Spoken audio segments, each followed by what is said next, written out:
Hi everyone, it's currently November 27th of 2022 in Penghu, Taiwan. It is 7:30 at night and I've been super busy, so I'm really sorry that I haven't been able to vlog that much. I've been working on my PA school application, so with my personal statement and like my COVID statement, trying to craft those and edit those and redo things, and then working on the application in general and trying to explore, Penghu a little bit better.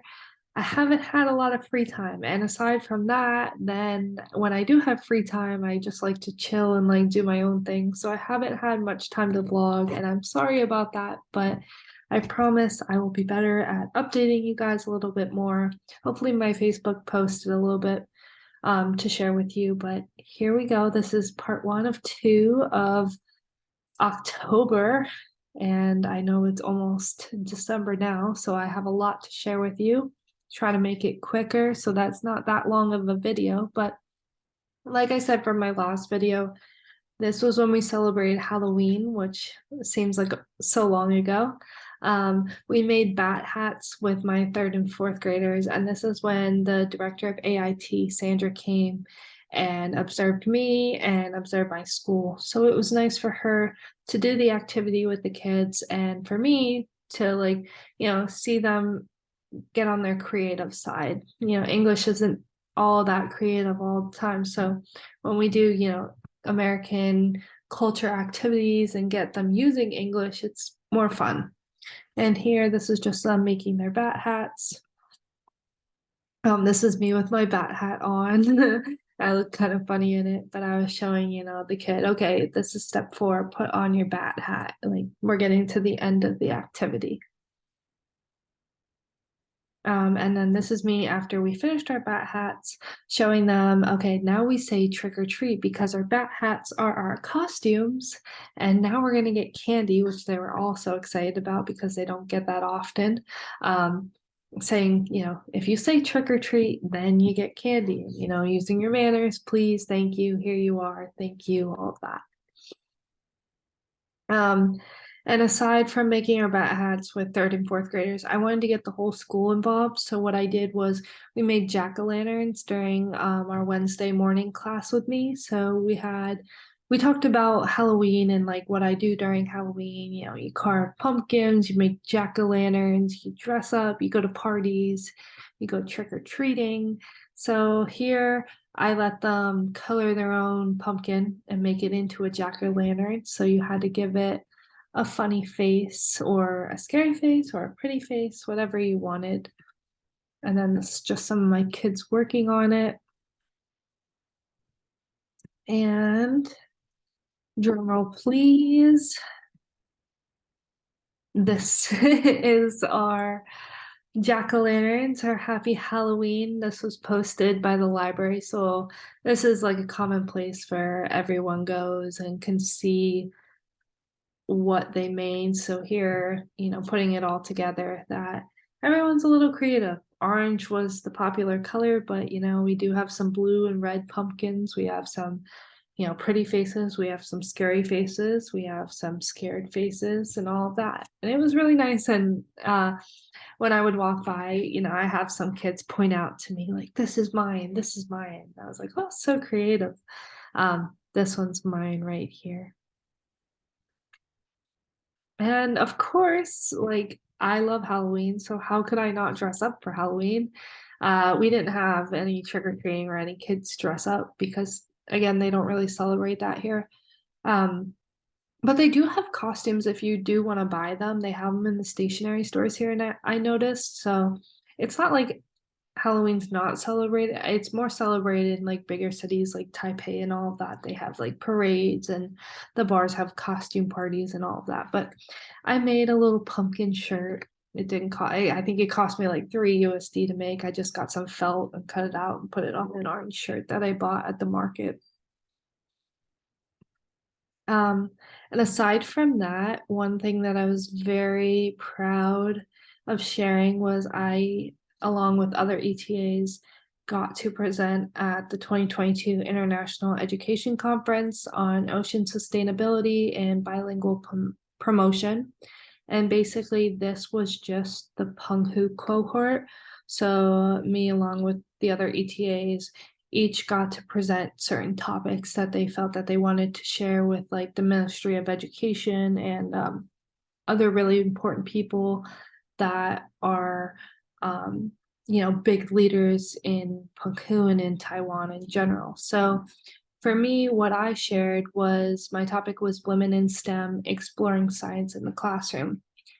And here I presented my science board and basically sharing, for me, science is a male dominated field, and I still think it is kind of. So I wanted to be a role model to my students and especially girls to show, like, just because you like science doesn't mean you can't go into science just because it's a male dominated field. Like, you can do whatever you want to do, and science is for, both sexes, male and female. And it's okay to be different from other people, and you should explore what you like.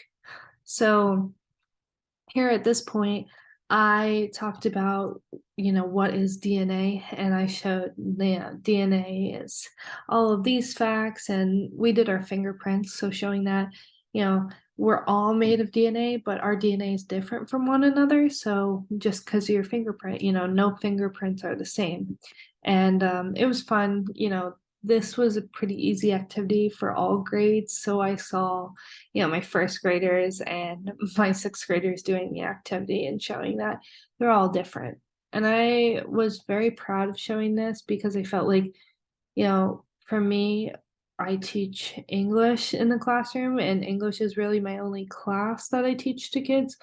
But I'm using English in a different way. I'm using English to teach what I like the most, science, and having them do fun activities and show that science isn't, or that English isn't hard if you're just, learning and doing something other than just reiterating like vocab words and everything. You're doing, I can say fingerprint and I can push it down on a piece of paper and then I can show them that and say fingerprint. And then they understand, like, oh, this is my fingerprint and all of that.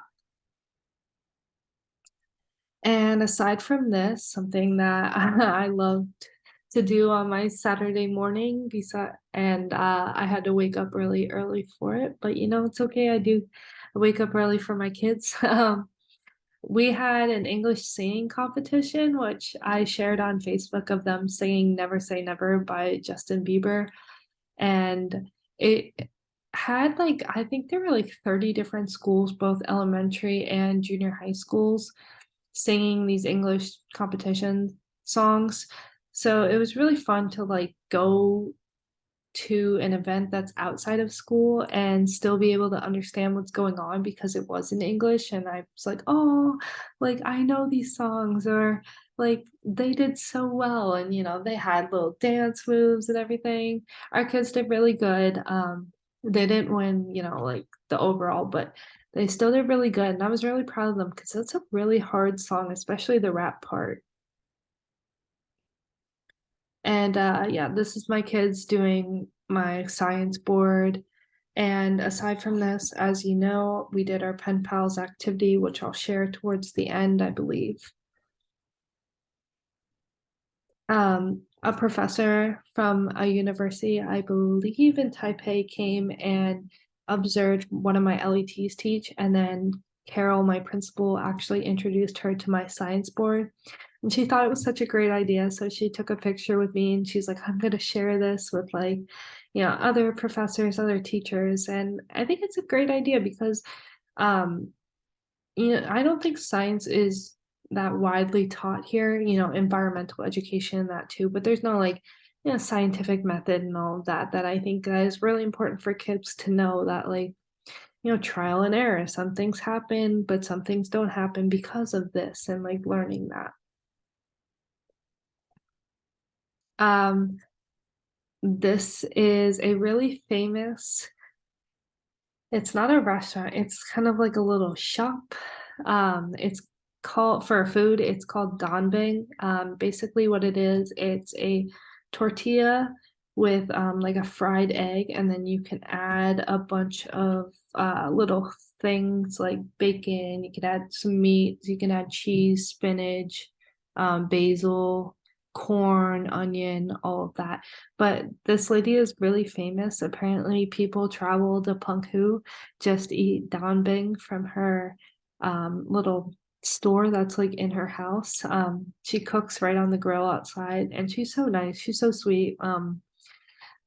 She really only speaks Chinese, so I have to communicate, with Google Translate and all of that. And sometimes I get what I want, sometimes I don't, but that's okay because it's all really good.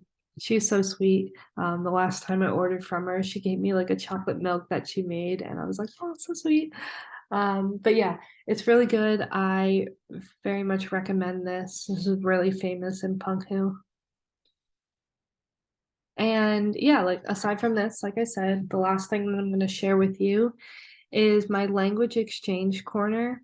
So basically, how this evolved is I started taking Chinese class at the university. It's a free class, really helpful and good for learning because it's like a native speaker, basically.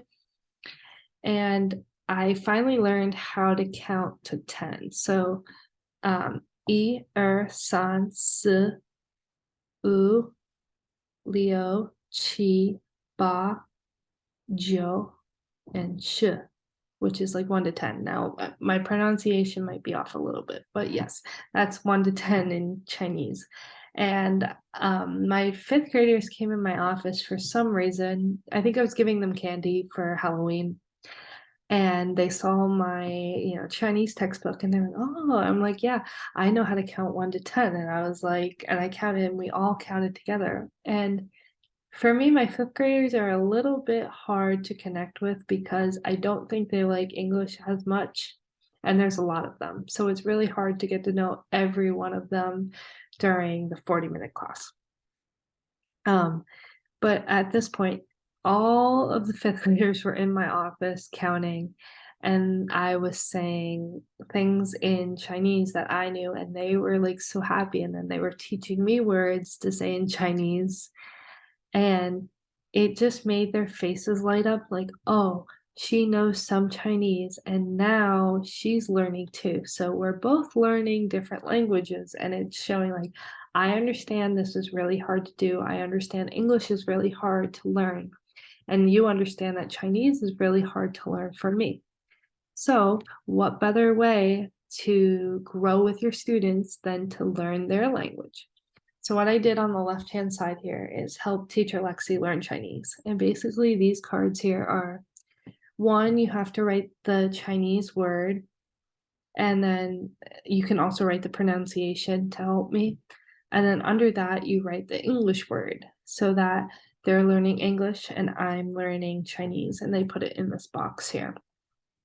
And on the right-hand side, we have pen pals.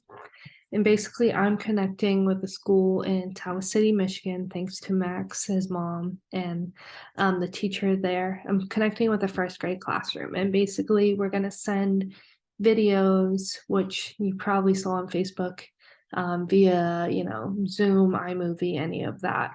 And basically, the topic was, my name is, I like the color blank. Now, a lot of kids like to write it, and yes, that's fine with me. As if you're participating, the more the merrier. I love that. But I gave them a little incentive. I was like, if you say it to me and you let me record you for the video, you can get a sticker. And some kids are like, oh, I really want that sticker. So then they'll let me record them. And it's good because it works on their English. Anyone can copy down something on a piece of paper, but not everyone can say it. And here I can learn, they're learning new words, or their pronunciation's a little off, so let me help them. But yeah, it was a really good hit, and they love like going by. I see them crowded over there trying to teach me new words and all of that.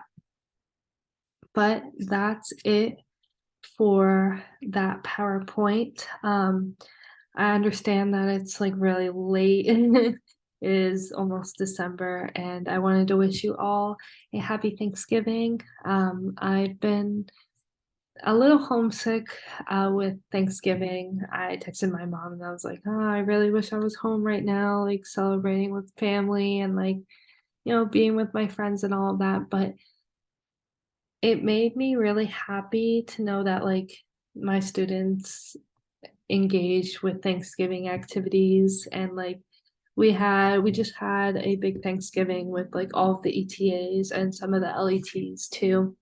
That made me really happy because we were like one big family enjoying all and most of the American food that we really enjoy, like mashed potatoes, stuffing, chicken, um, rolls, and all of that. So that brought me a little close to home. And I understand that, this is probably not the last Thanksgiving I'll miss, considering that I'm going to go into medicine.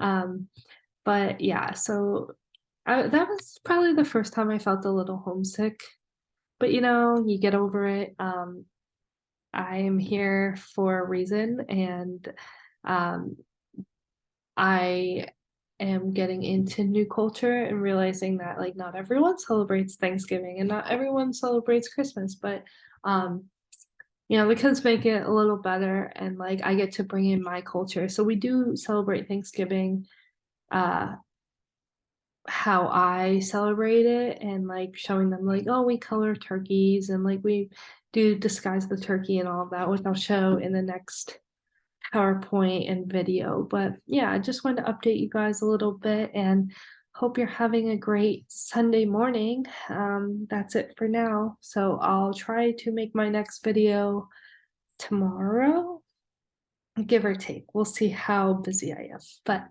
okay, bye.